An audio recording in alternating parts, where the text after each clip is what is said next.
O Pai, o Filho e o Espírito Santo revelam-se, interagem e exercitam os crentes de maneira individual e distinta. Meu Pai o amará, e viremos para ele e faremos nele morada. João capítulo 14, versículo 23. O Espírito Santo habita nos piedosos como no templo. De tudo isso deveria ficar evidente que Deus não pode ser servido, exceto como sendo triuno em pessoas, e que aqueles que o honram e servem como tal são os verdadeiramente piedosos nesta vida e experimentarão a salvação na vida futura. Assim, esta verdade é muito proveitosa e essencial ao procurarmos demonstrar como alguém pode lucrar com este mistério. Seguiremos a ordem das pessoas divinas. Primeiro, Deus o Pai é visto pelos crentes como a origem de todas as coisas e, portanto, de sua salvação. Eles podem perceber que Ele os escolheu desde a eternidade para se tornarem objetos de seu amor eterno, para exaltá-los e torná-los participantes de uma salvação eterna, incompreensível, e que tudo é dele, por meio dele, para ele. Em segundo lugar, eles percebem como o Pai designou seu Filho unigênito e amado para ser fiador dos eleitos, a fim de dar a conhecer aos homens e aos anjos sua perfeita justiça, misericórdia compreensível, sabedoria, liberdade, dispensada graça e maravilhosa benevolência. O propósito desta revelação é melhorar a sua experiência de salvação. Em terceiro lugar, eles percebem que o Pai, para cumprir esse propósito, criou o mundo e decretou que o homem, por sua própria culpa, cairia em pecado. Pela sua providência, ele mantém e governa tudo para o benefício e lucro dos seus eleitos, a quem ele designou para serem os herdeiros ou possuidores do mundo inteiro.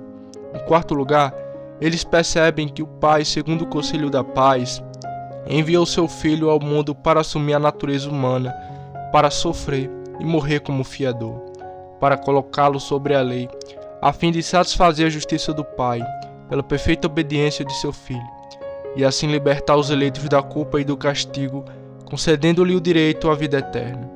Em quinto lugar, eles percebem que o Pai envia o seu Espírito Santo aos corações dos eleitos para iluminá-los e regenerá-los, para conduzi-los a Cristo, uni-los a Cristo pela fé e no caminho da santidade conduzi-los à glória.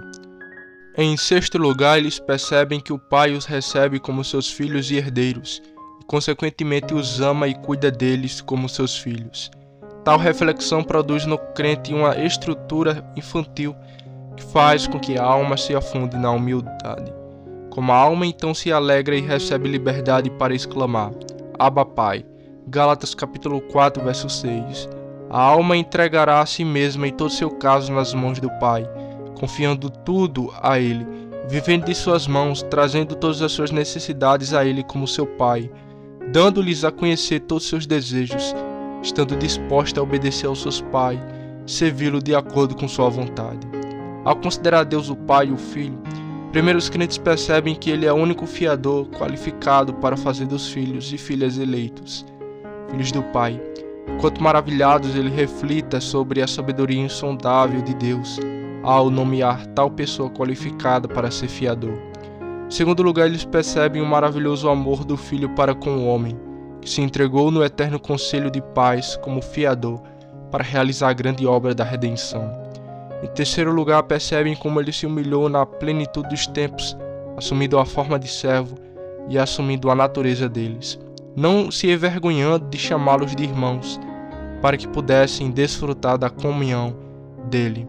Em quarto lugar, eles percebem como ele, por amor puro e voluntário, tomou sobre si os seus pecados, fazendo-os como se tivesse cometido pessoalmente. Eles percebem como ele mesmo, de boa vontade, suportou o castigo que eles mereciam, satisfazendo plenamente a justiça divina e reconciliando-os com Deus. Em quinto lugar, eles percebem que ele os uniu a si mesmo como membros de um corpo espiritual, sendo ele a cabeça, e ele os membros, ele sendo noivo e ele a sua noiva, de modo que nele o Filho, eles são filhos e filhas.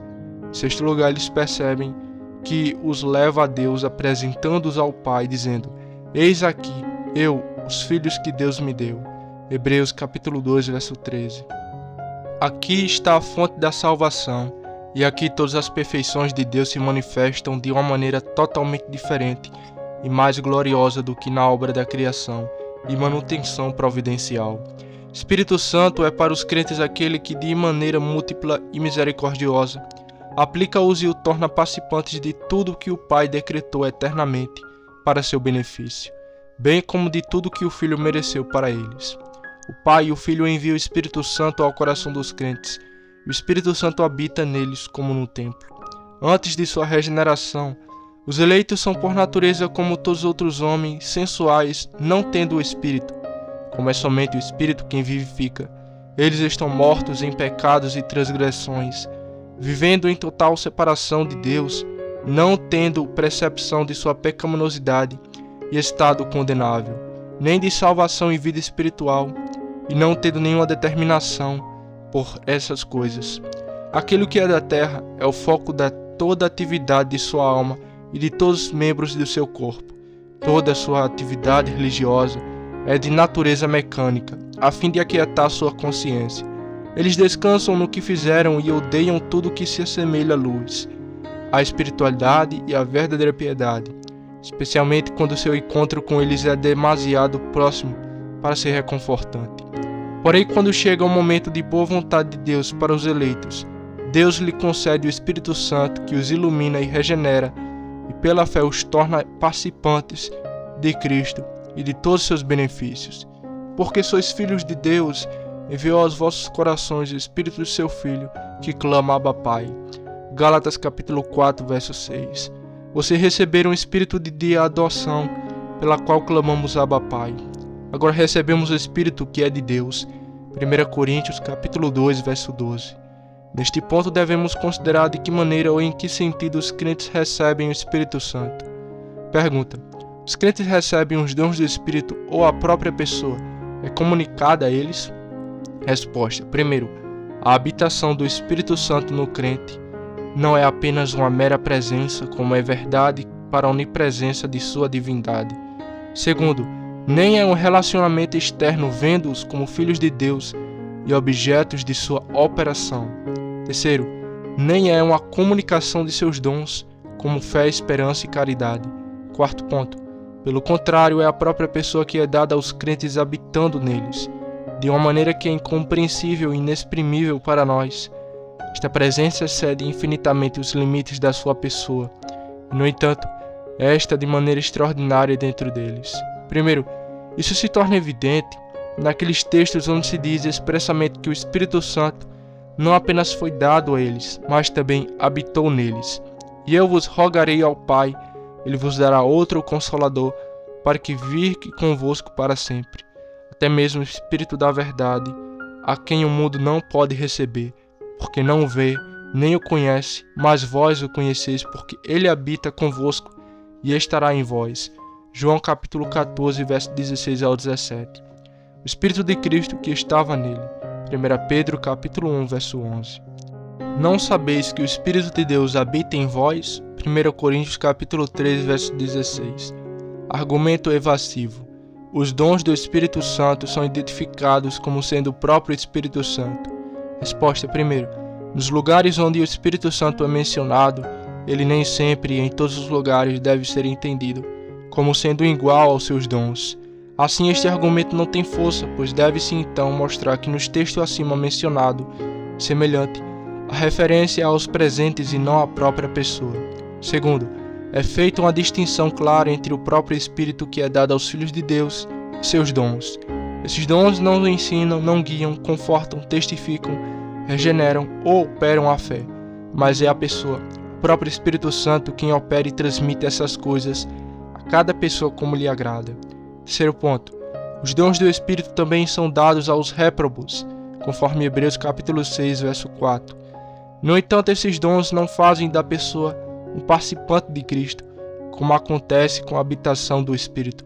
Se alguém ainda não o Espírito Santo, ele não é dele. Romanos capítulo 8, verso 9. Assim é confirmado que a própria pessoa do Espírito Santo habita no crente de uma maneira que é inexprimível e ainda assim consistente com o ser de Deus. Em segundo lugar, essa habitação é confirmada por textos onde os crentes são chamados de templos do Espírito Santo.